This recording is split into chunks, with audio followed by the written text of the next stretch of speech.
Reading from my book, 7 Pillars, A Handbook to Existence, Chapter 5, The Law of Polarity. We forget that things can only be things when there is something which is not a thing.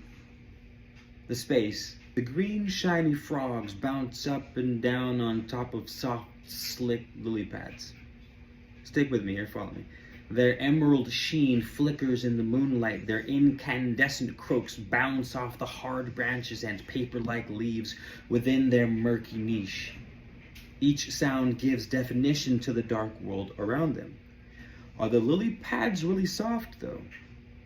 They're hard enough to use as a spring, but soft enough to evoke softness from our own fingertips. And since we're on the subject, is the lily pad really that slick?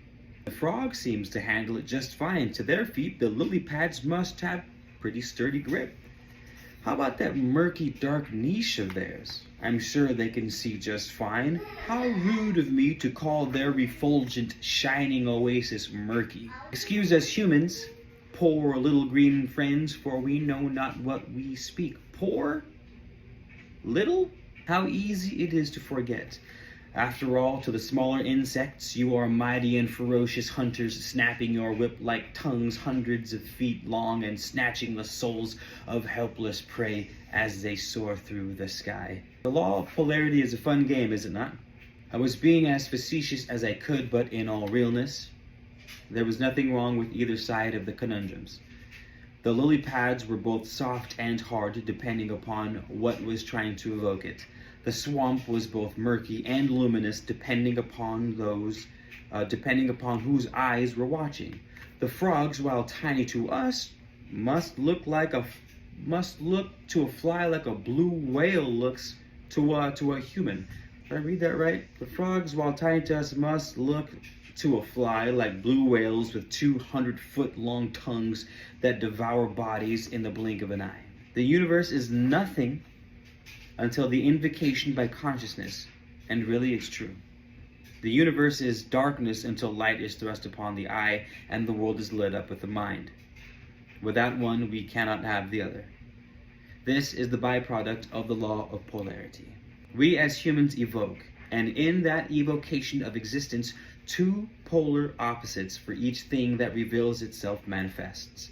Everything that is created within the mind of the all must manifest itself on all planes, both positive and negative. There must be an experience of something, anything, and without the opposite of one thing, there would be no experience. There would just be sameness ad infinitum. Within the infiniteness of the space between these poles is where we find ourselves. Our lives are riddled with subjectivity, and the capacity for discovery is shy on everlasting. Think of a thermometer. There is nowhere on the thermometer that says this is hot and this is cold. It is only a gauge with which we can determine the degree of heat present within a location. Now imagine that the little red lines the little red line as it swings from one side to the other, you will notice that the red line never actually changes in character. It is always the same thing, only varying in degree. What I mean to say is that the red line will always be the red line. Hot and cold, same thing. They are two different ways of seeing energy. This applies to everything. Opposites are exactly the same. All that changes is the degree of that thing in mention. When that thing slides more prominently to one side, we give it a name, and when it swings back to the other direction, we call it something else. And when it hangs somewhere in the middle long enough, we go to war over it. Depressing, I know. But it is still the same thing after all. All is one, right? Everything emanates from one source. It's the same way we manifest anything in our lives. Everything comes from source, so it must all be the same in sense. What happens is the degree to which something begins to manifest varies almost infinitely. If a degree of happiness can stretch to incomprehensible heights, what does that say about the degree of happiness in the other direction? Does it make it sadness?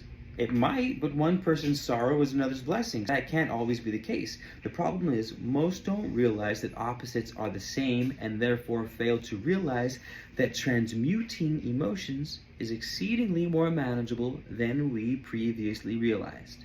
There really is no cold, only an absence of heat. No darkness, just an absence of light. And no sadness, but an absence of happiness. We begin to distinguish emotions and thoughts. We begin to observe that whenever we see something as not good, it's not that it's bad, but that there's a lack of something good. This awareness, this new paradigm of thought, will make all the difference in the world. Now we have fun. Polarity allows us to relish in difference. Polarity is the reason a red rose is so beautiful in a field of white. It's why a white flower is so beautiful in a field of red. Polarity allows a stark contrast for a truly individualistic involvement with the world and everything in it. If there was not an opposite for us to compare to, how would we truly be able to embody and experience and appreciate it for what it really is? How would we know pleasure without pain, happiness without sorrow? We've all heard the songs. How would we know anything if everything was the same? What experience would we leave this world if there was nothing but one same experience? Woe is me.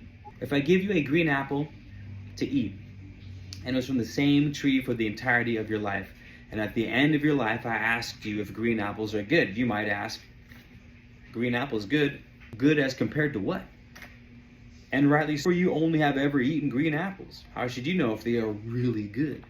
They might be disgusting compared to red apples, but you've never experienced red apples, so you can't really have an opinion. You might think green apples are good solely because you've had them for your entire life, which seems an awfully boring and dull way to come to appreciate something, right? They are just apples, and you eat them, and you eat them on to the next life. The point of life is to be passionate, to live, dream, and play, and to do it all within the intricacies of personified emotions and energy. We learned from our frog friends that there's no such thing as good and no such thing as bad, big or small. All these concepts represent the same thing, the difference residing in the degree in which it manifests. Everything has an opposite, everything, including our minds and mental states. This is how we apply the law of polarity for mental transmutation, to change our internal mechanics, and therefore our universe. If the universe is mental, and creation begins with the mind, it is the mastery of mind that will allow us mastery of the universe and mastery of creation. Our mental states and emotions, which are incredibly powerful tools for manifestation, can be changed and manipulated, transmuted from one degree to another. This is the real sorcerer's stone, not physical lead into gold, but mental lead into that of the higher vibrational states of gold. Perspective, perspective, perspective. Perspective is what we must focus on. Part of Einstein's theory of relativity is that everything is in relation to everything else. Everything is and isn't at the same time. It is, but it isn't. It's tricky. No, remember that. There are two sides to every coin. We know this to be true, but not necessarily how to apply it. Yet in learning how to apply it, we rise above the swinging pendulum of lower vibrational states. Remember, we can't stop the swing of the pendulum, but we can rise above it. This is how we do it. We have learned in previous chapters that it is our preconception of circumstances that defines the absolute outcome of a happening. This means that we are able to, more or less, dictate the outcome of an event based solely on how we choose to interpret that event within our minds. If we can find something useful, then the event is not a total loss. We can learn from it or adjust it in real time. You learn how to manipulate your mind so it works for you, not against you. That's why you are here. That's why you are here. Let's practice with the mental state of courage and fear.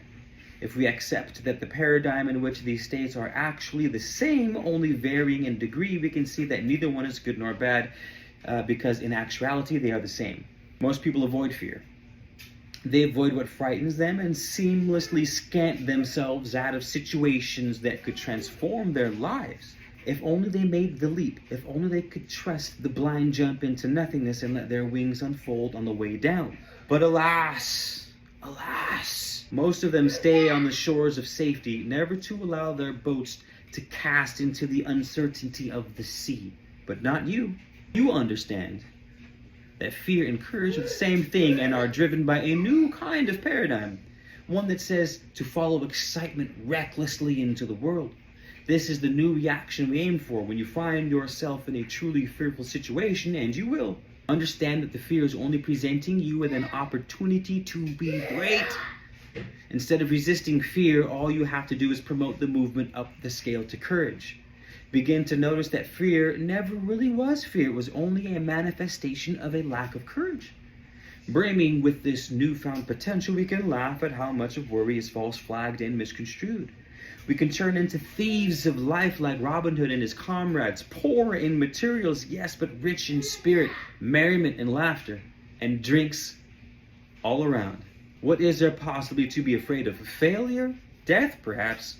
But death is a man we shake hands with every time we step out the door. Look at him and say, "Hi there, death.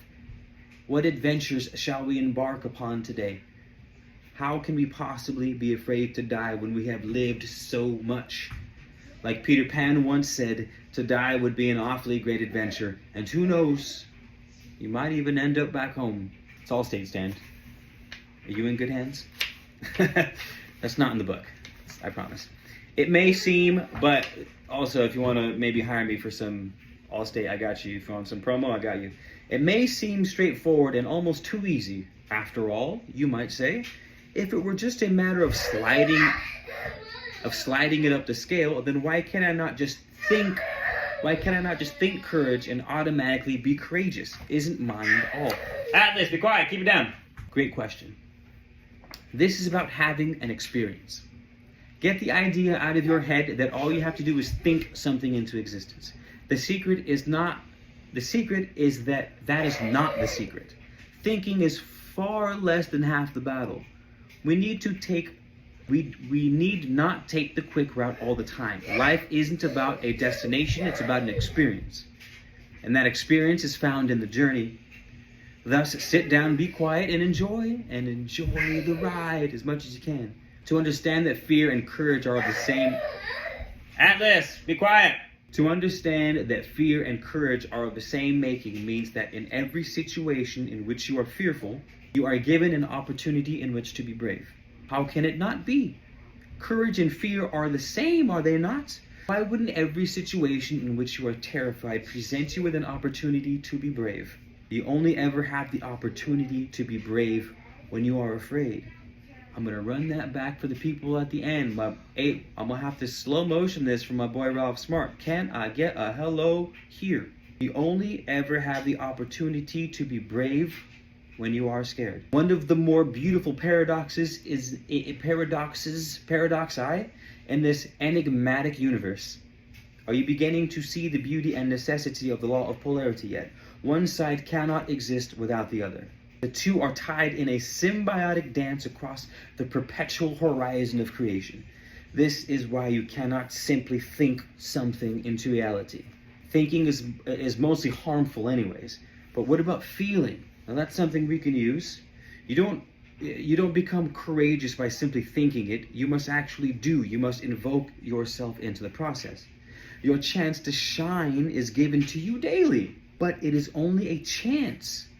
It is only a chance contingent on the choices that follow.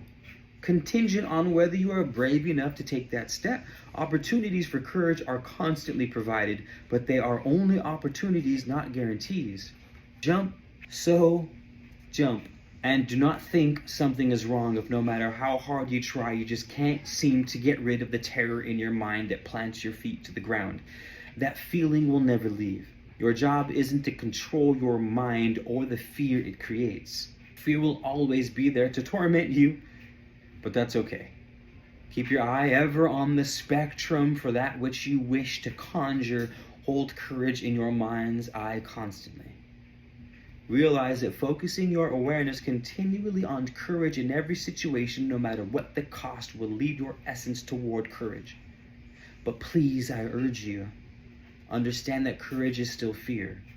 To be able to operate from a place of courage means fear must also be present in order to define that which is courage. To say you have finally, in other words, to say you have finally reached the substantiality of courage is to say you have reached the end of the line. And thanks to the mechanisms of the all, there is no end of the line. Courage to you one day is a child's task to you on the next. Ever onward, the difference in degree between two phenomena, in this case courage and fear, is nigh on infinite.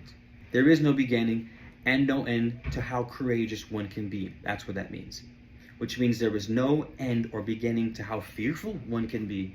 This means that we continuously, until the end of days, can climb the ladder of courage into unfathomable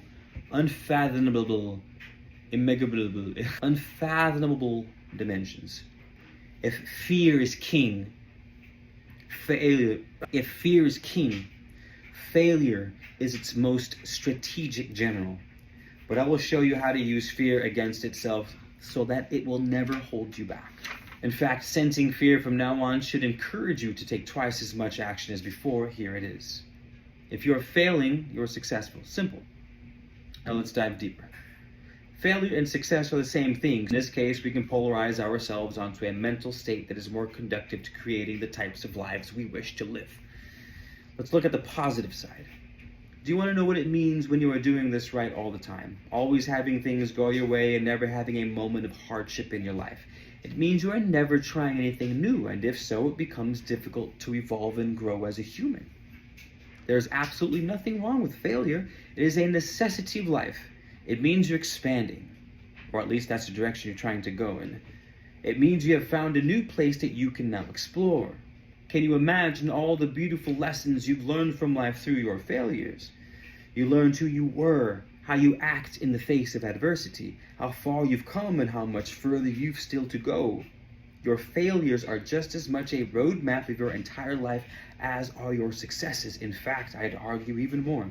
To avoid failure is to avoid damn near half of life's experiences. When you were a child, you tried to walk probably hundreds of times before finally getting it right.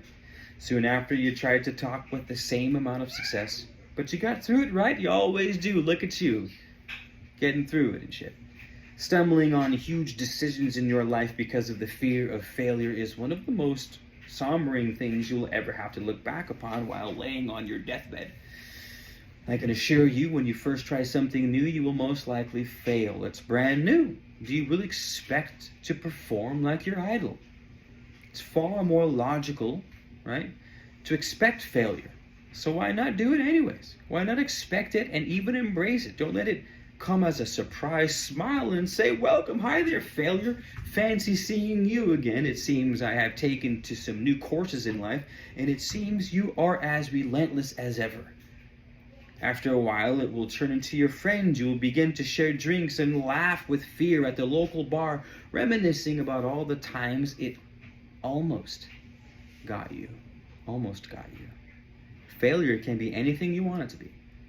It is more or less like the nothingness of the universe from which everything else manifests. Because of that, we have the power to transform the fear of failure into an ally. It will soon greet you at the door like a friend, obnoxiously and sarcastically shouting, congratulations. I see you've been trying something new lately. I hope you crash and burn, you schmuck. That's all it is.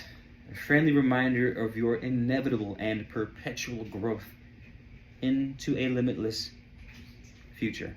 Fear will take you to places you never thought possible. Hunt it down, for it will not bring you down. It will lift you up.